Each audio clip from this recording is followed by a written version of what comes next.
Halo semua, selamat datang di kelas online Sistem Informasi Manajemen. Oke, mari kita lanjut ke yang berikutnya. Jadi, yang berikutnya adalah prototype proses. Oke, jadi prototype proses ini adalah bagian daripada sistem implementation. Ya, ini adalah tahap kedua yang terakhir. Ya, di dalam tahap ini, ya, maka dilakukan banyak sekali uji coba sistem. Nah, di mana uji coba itu pertama kali kita harus mengidentifikasi dulu ya end user ya, pemakai akhir ya.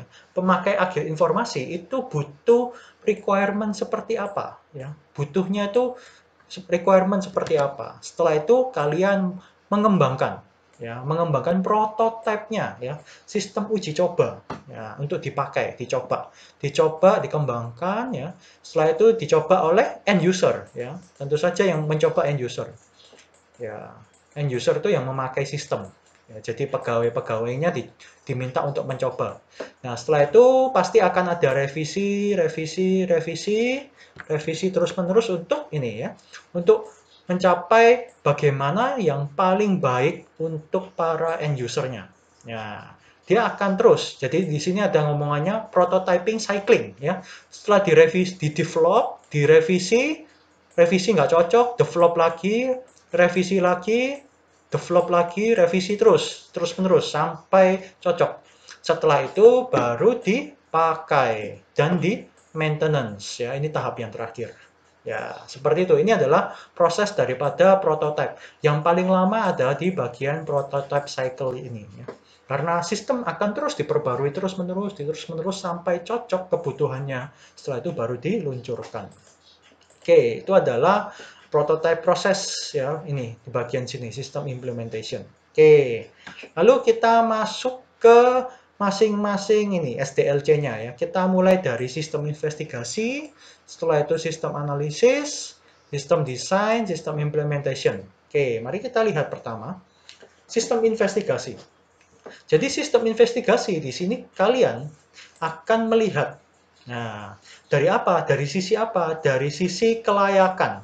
Ya, jadi feasibility ini adalah kelayakan. Jadi kalian melakukan studi kelayakan. Ya, dalam hal ini untuk dari sisi organisasi, kelayakan organisasi. Ya, apakah informasi sistemnya, ya sistem informasinya sudah mendukung tujuan perusahaan. Jadi apakah tujuan perusahaan yang baru itu sudah didukung oleh sistem sekarang?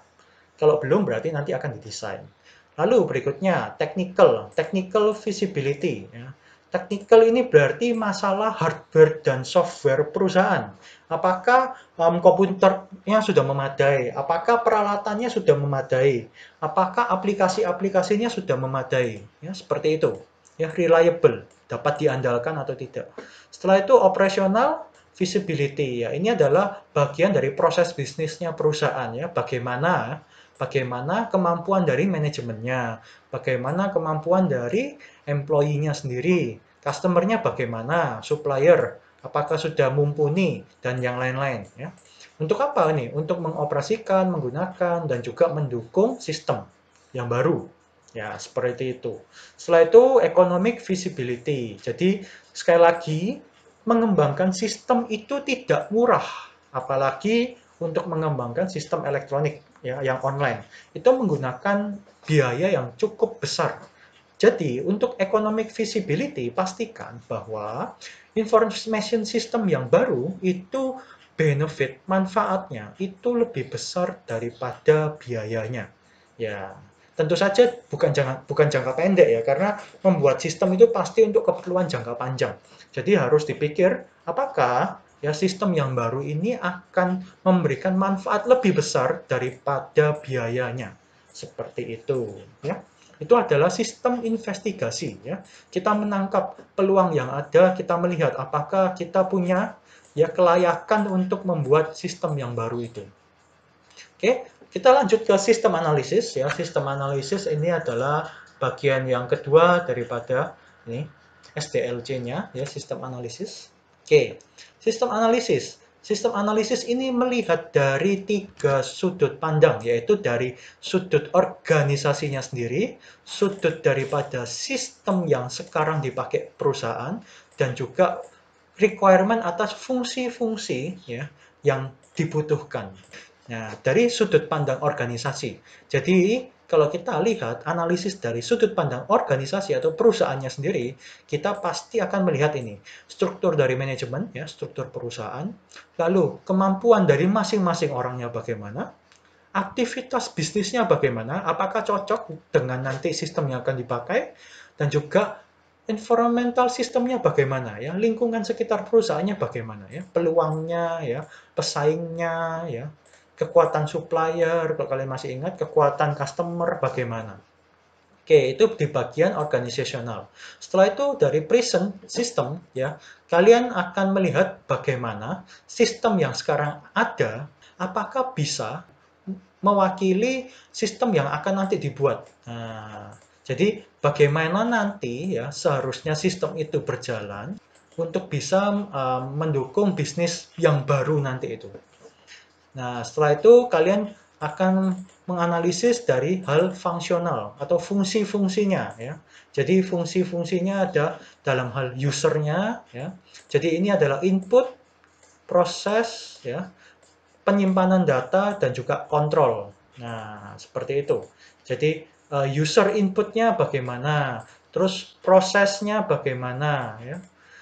Proses requirement-nya bagaimana, terus cara penyimpanannya bagaimana, lalu kontrol reportnya bagaimana. Oke, kali ini kita masuk ke sistem desain ya. Jadi sistem desain ini adalah yang ketiga dari SDLC ya. Jadi di sini sistem desain memperhatikan tiga hal, yaitu user interface ya. Jadi penggunanya sendiri, tampilannya harus seperti apa ya, karena sekali lagi yang menggunakan terakhir adalah user. Jadi semakin memudahkan user, semakin bagus desainnya. Ya. Setelah itu data design. Ya. Data design ini berarti fokus dalam struktur di database, di penyimpanan filenya. Ya, jadi ketika menerima informasi, menginput informasi atau data, nanti datanya tersimpan seperti apa. Ya. Setelah itu proses desain, fokus pada ya pengembangan daripada program dan prosedurnya. Jadi bagaimana proses pada saat mengelola data tersebut, bagaimana programnya, bagaimana prosedurnya.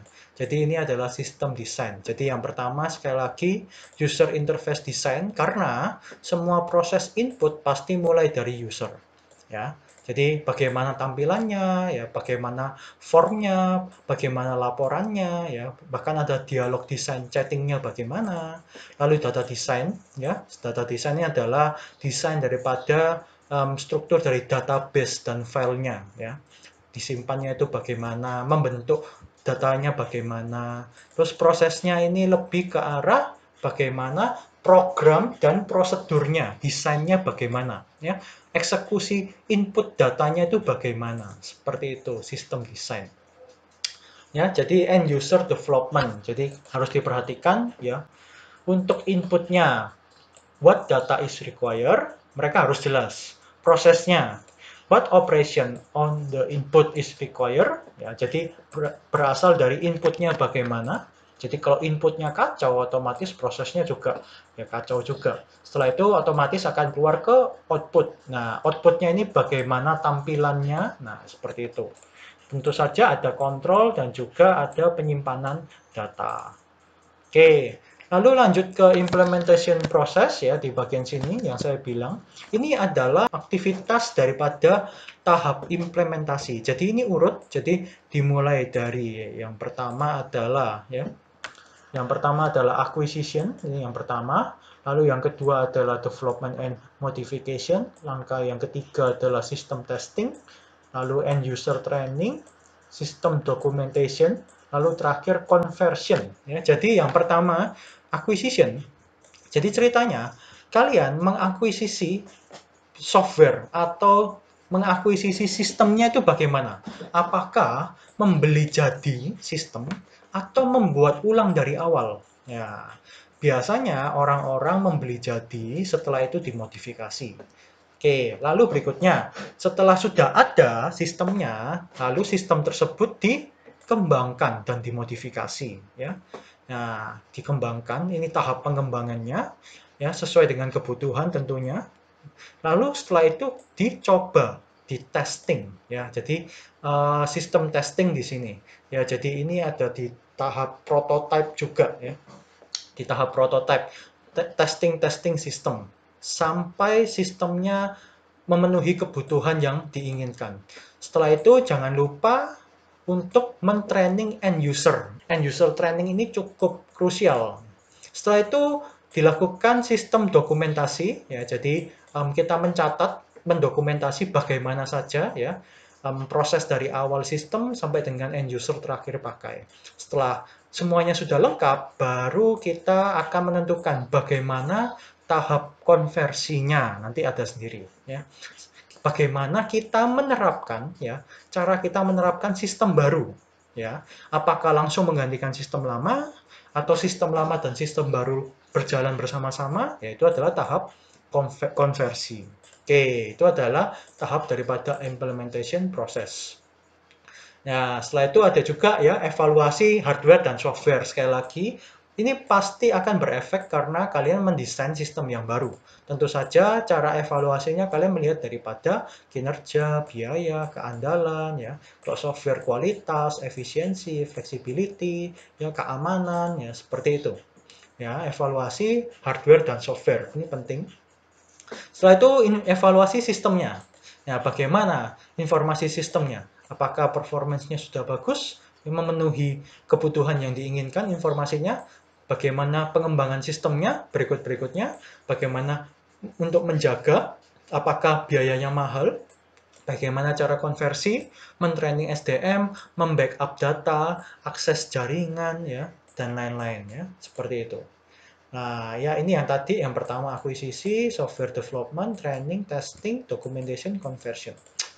Oke, lalu yang terakhir ini adalah tentang konversinya. Jadi, kalau tadi kita sudah melihat ya, sampai dengan implementasi sistem. Nah, pertanyaannya adalah, sistem ini mau diimplementasikan bagaimana? Diterapkannya bagaimana? Karena sekali lagi, perusahaan yang sudah berjalan pasti sudah punya sistem yang sebelumnya. Nah, pertanyaannya, sistem yang baru ya dan yang lama ini mau diapakan? Oke, itu namanya tahap konversi. Jadi ada 4 macam ya metode konversi, yaitu paralel, pilot, phase, and flank ya. Untuk paralel ya, ini adalah sistem di mana perusahaan ya di bagian sini ya. Perusahaan itu saat mengimplementasikannya, mereka ada di tahap ini. Mereka akan mengimplementasikan ya sistem yang lama dan sistem yang baru secara bersama-sama. Jadi mereka seakan-akan seperti kerja 2 kali. Ya, mereka menginput di sistem yang lama, mereka juga menginput di sistem yang baru. Ini memang memakan banyak biaya, tapi demi keefektifan sistem yang baru, mereka tidak mau mengambil resiko. Sehingga otomatis mereka ya ini menerapkan 2 sistem yang ada di perusahaan sekaligus. Nah, nanti kalau sistem yang baru ini sudah cocok, maka nanti seterusnya akan diterapkan sistem yang baru. Itu adalah paralel. Setelah itu ada yang namanya pilot. Nah, kalau pilot ya, itu ada di tahap ini pengimplementasiannya. Nah, ini ceritanya adalah, jadi perusahaan kalau punya divisi-divisi, contohnya WM ya, WM punya banyak fakultas, fakultas bisnis, ya kedokteran itu. Nah, sistem-sistem kalau di WM, caranya itu, kalau ada sistem baru, ya, fakultas bisnis ini selalu menjadi pilot test atau contoh untuk penerapan sistem yang baru. Jadi ceritanya fakultas bisnis tidak memakai sistem yang lama, tapi mereka langsung memakai sistem yang baru. Sedangkan ya fakultas lain ya seperti teknik gitu ya. Lalu misalnya lagi psikologi itu, mereka masih memakai sistem yang lama. Sedangkan kita masih memakai sistem yang baru. Contohnya seperti apa? Seperti skripsi online ya. Sebelumnya pertama kali skripsi online itu diluncurkan, yang memakai skripsi online itu hanya fakultas bisnis dan juga FTP saja. Ya, seperti itu. Jadi mereka melakukan pilot test. Nah, pilotnya hanya divisi-divisi tertentunya saja. Nah, kalau sudah jalan sukses di divisi ini, nah setelah itu baru diterapkan ke semua bagian organisasinya. Itu adalah pilot. Setelah itu old system sama new system di bagian phase ya, phase. Phase ini artinya bertahap ya, bertahap. Jadi ceritanya perusahaan ya punya sistem yang lama, jadi implementasinya di sini ya. Nah, sistem yang baru itu ya, sistem yang baru itu diterapkan dulu sepotong demi sepotong sampai akhirnya semua diterapkan. Jadi ceritanya kalau yang tadi ini adalah per divisi perusahaan, ini ceritanya yang di sini sistem yang baru diterapkan pelan-pelan. Tidak semua langsung diterapkan, tidak. Tapi pelan-pelan. Perbagian dari sistem barunya diterapkan, perbagian dari sistem barunya diterapkan sampai akhirnya mereka bisa menerapkan semua sistemnya. Ini adalah bertahap. Nah, terus ada juga metode yang sangat konvensional di mana namanya plang atau langsung ya. Ini langsung mengganti dari sistem lama ke sistem baru ya. Jadi beda seperti pilot ya. Ini langsung mengganti. Nah, ini resikonya besar, tapi biayanya pasti lebih murah. Ya, seperti itu.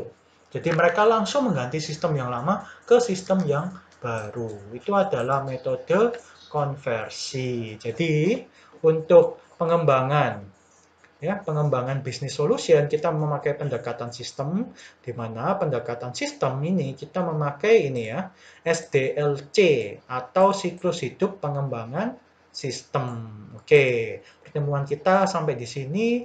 Semoga kita bisa berjumpa di pertemuan berikutnya. Terima kasih.